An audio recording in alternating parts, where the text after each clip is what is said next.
Please, go out with me on the premise of marrying me. Paul, whom I had met through a friend's introduction, asked me out on a date. He, who is 3 years younger than me, told me that he had fallen in love with me at first sight. Considering my age and the fact that I had been contemplating marriage, I decided to accept his offer.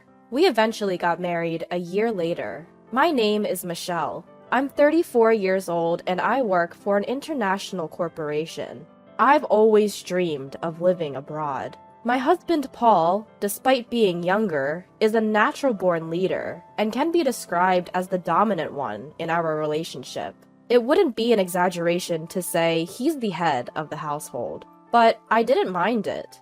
Having lived alone for a long time, I was accustomed to taking care of household chores, and I even enjoyed cooking. Paul rarely helped out, but I never found chores burdensome. On the other hand, Paul always took the lead when we went out together, allowing me to simply enjoy myself without having to worry about anything. This felt like a good balance between us. However, all of this started to change when my mother passed away.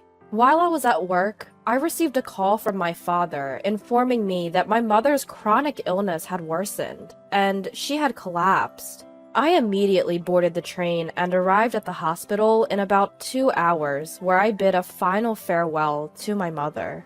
I decided to stay with my father to prepare for my mother's funeral. When I contacted Paul, he said that he couldn't leave work at short notice. He ended up not coming to the wake. He did make it to the funeral, but it seemed that he hadn't made any preparations for mourning attire. I had to hastily arrange a rental outfit for him. He complained incessantly, saying that I should have prepared everything from the beginning.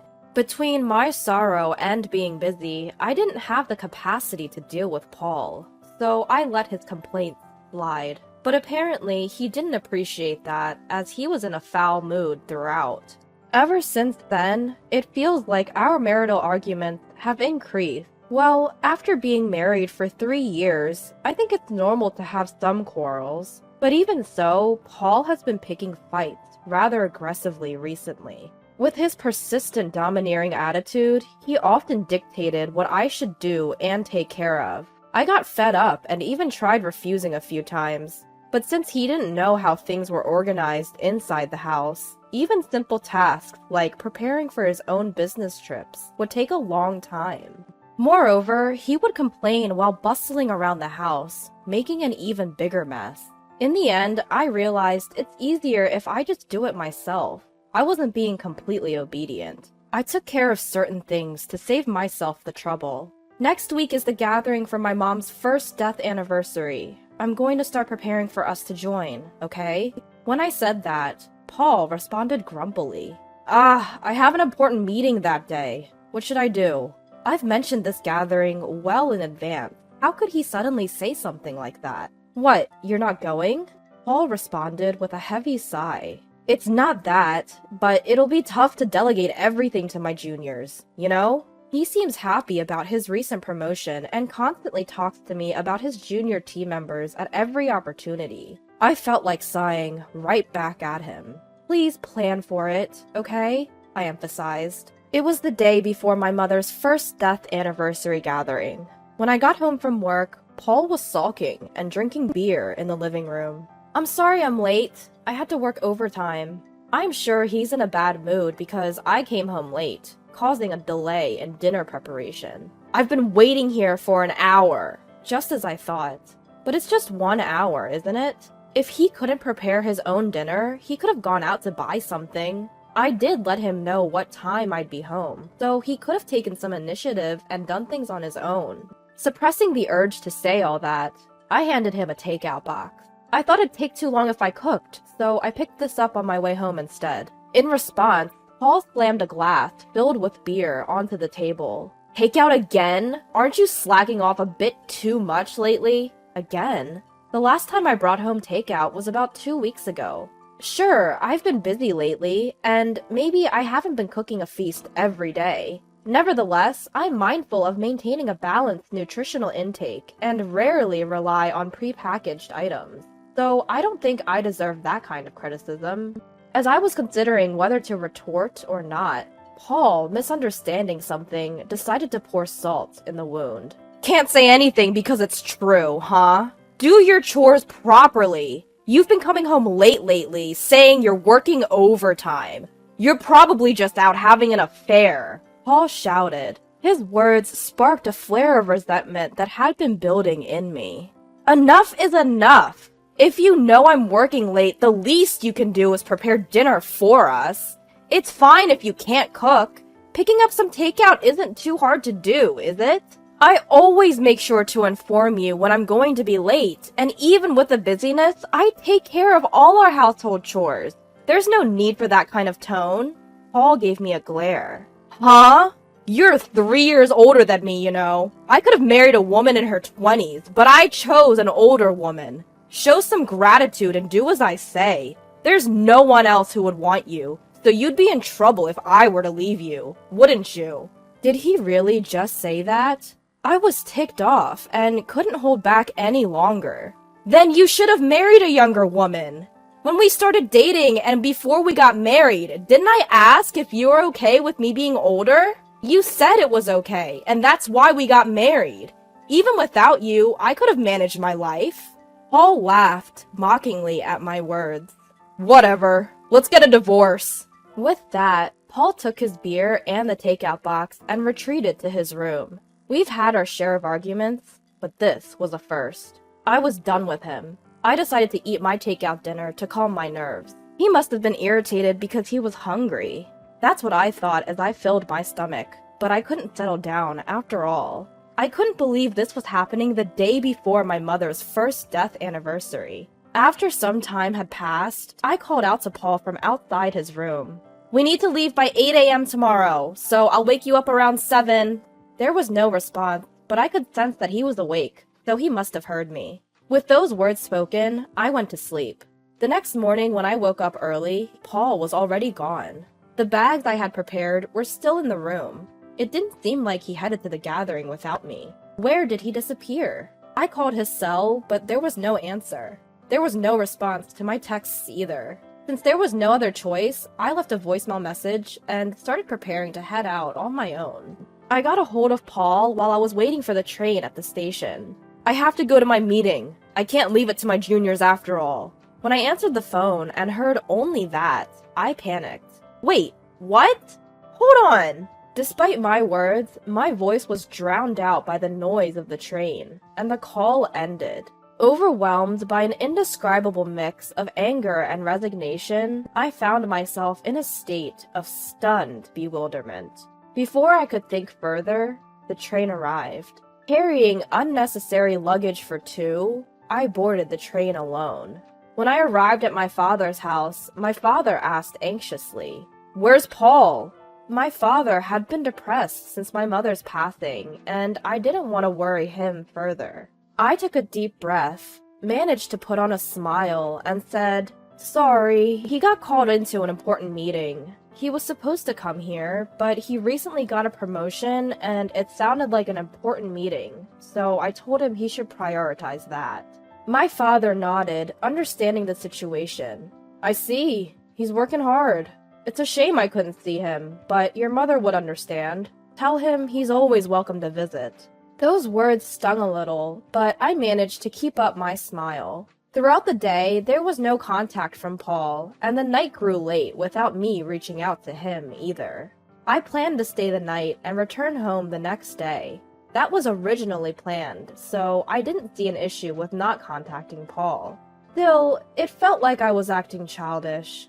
Maybe I should cook him some hamburger tomorrow. His favorite dish. With that thought in mind, I went to sleep. The next day, I left my father's house and arrived at home around noon. I wanted to drop my bags off before going grocery shopping. I walked into our living room. As expected, Paul had left dirty laundry sitting around. I sighed at the thought that he still didn't know how to use the washing machine, and dumped the left-behind laundry in the washer with my own laundry.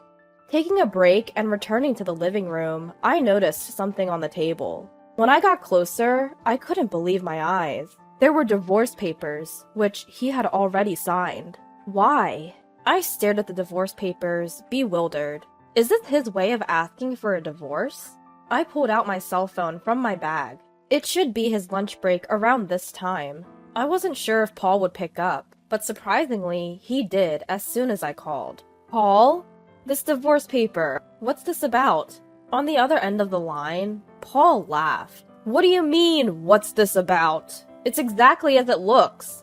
I don't need an older wife who isn't going to do household chores. That's why I decided I want a divorce. If I break up with you, I can even remarry a younger woman. At the end of the day, a wife is like a status symbol, right? I can't brag about you because you're older. It's quite challenging when my team members ask me about you, and evading the topic is no easy task. I was at a loss for words. I had nothing to say. If you don't want a divorce, then start doing your chores properly. I'm coming home as usual today, so don't forget to get some beer, alright? If you don't like that, take the divorce papers to the family court. It's up to you. With that, he hung up. The call ended without me getting a word in. I guess this is what it feels like to be too shocked to speak. Paul probably thought that if he said that, I would comply. I only did the chores because I didn't like to ask or beg him to do things. He must have thought all this time that I did it because I didn't want him to leave me. He must have thought I wouldn't stand up to him because he's the dominant one. Being married to a younger husband is sometimes envied, but really, there's nothing notable about it. I often found myself emphasizing the fact that my husband is younger. He's average in looks, average in personality, and earns an average income. There's nothing unique about him, though saying he's younger was just convenient. When we got married, I was worried about the age difference. But now we're both in our 30s, and he's only 3 years younger. If there was a decade or so between us, I might feel more affectionate. But it feels bad to be continuously called an older wife when we're practically the same age. I grabbed my bag and headed straight to the family court. When I submitted the divorce papers, I felt a sense of relief. I thought we were getting along fairly well, but that's over now. I can live without Paul. With that thought in mind, I felt a sudden sense of lightness, prompting me to contact my boss and request a few days of paid leave. Thankfully, the busy season at work had just ended, so he allowed me to take about a week off. Since I'm divorced now, I needed to sort out my belongings. I didn't have much stuff to begin with, so cleaning up was a breeze. I took the bigger items to a storage unit, packed my essentials and clothes in the car, and on a whim, I decided to head to a hot spring resort. It seemed to be the off-season for hotels, too, so I was able to book a stay at a cheap rate on the spot. I felt the excitement as I drove. As I enjoyed the hot springs and relaxed in my room, my phone rang.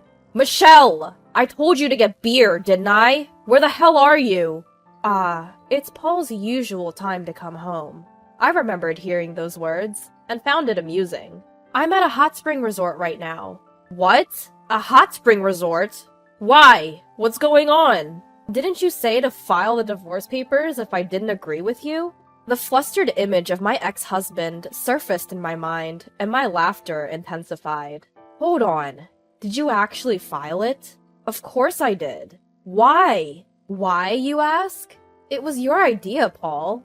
Have you forgotten what you just said a few hours ago? Then I heard his clearly perturbed voice. Hey, you're joking, right? When you say hot spring resort, did you mean you went to some spa nearby? If that's the case, I'll pick up dinner, so just hurry back home. I couldn't stop laughing at the sudden, seemingly affectionate tone as he was proclaiming to be a caring husband. It was probably about an hour and a half of driving. There's even an outdoor natural hot spring. It's quite comfortable. I wonder if it will rain cats and dogs tomorrow since you're going out to buy your own dinner. I've already taken my belongings out so that you won't have to worry about me coming back. Please, take care of yourself. Paul was pleading desperately for me to return. But of course, I had no intention of going back. You're the one who prepared the divorce papers in the first place. Have you forgotten? It was blatantly obvious that you were using the threat of divorce to control me. I told you I could live without you. Now that you've divorced your older wife, you can go find a younger one. Whether you can or not, I don't know. Paul was completely silent. It might be none of my business, but you should probably consider moving out of that apartment too. Finally, Paul found his voice again. Why should I? His voice was barely a murmur. Think about your income. You'll go bankrupt soon if you keep living there. You can't clean, do laundry, cook. You'll have to use a housekeeping service and eat out, right? That costs money. It would be a problem if most of your salary went into rent. You thought you were the one providing for me, but my salary is actually almost double yours. You were never providing for me.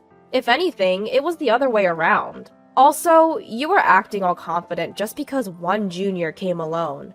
But did you know that I have multiple juniors working under me, and even more juniors working under them? I don't usually talk about work because Paul gets moody, but I outranked him in both position and salary. You'd think he'd notice after living together, but it seemed like he was finding out for the first time. Perhaps Paul, being the dominant and proud man he is, kept his ego intact by looking down on me. Now that he can't look down on me, he must be feeling defeated. I've shattered his pride as payback for all these years. The reason I took care of household chores without complaining, even though you acted like a domineering husband at times, was partly because you were younger, and I cut you some slack. And partly because it was too much hassle to ask you for anything. It's not because I needed you to stay with me. I was just taking care of your needs while I was at it with my own chores. So when you said, do the chores or we divorce, of course I chose divorce. We're strangers now. Goodbye then. I said all I wanted to say and hung up. Feeling refreshed, I enjoyed the hotel's food. Afterwards, as expected, Paul reached out for reconciliation, but I told him with a smile, I'm older than you. I'm sure you don't want me back. Presumably, he wasn't successful with younger women. Eventually, Paul gave up and moved out of the apartment. I hired a lawyer for the division of assets, demanding more to compensate for the burden of household chores that had been imposed on me until now. Paul, being cheap, didn't hire a lawyer, and so I had the upper hand with my lawyer. We were able to reach an agreement with favorable conditions for me. By the way, it seems that Paul's only junior had been complaining to others about how poor his leadership was, to the point that he couldn't even consider him a boss. Paul overheard this, and they are currently in the midst of a dispute. He should have known how important it is to take care of your own junior. As for me, I had been offered a position at our overseas headquarters. I had been declining due to the current circumstances and out of consideration for Paul, but I finally decided to take on the opportunity. I'm currently preparing for my transition. I've been causing my father some worry, but we've started practicing video calls so we can keep in touch when I'm abroad. I am content because I'll be able to pursue the job that I have been dreaming of since I was a child. It's time to give it my all.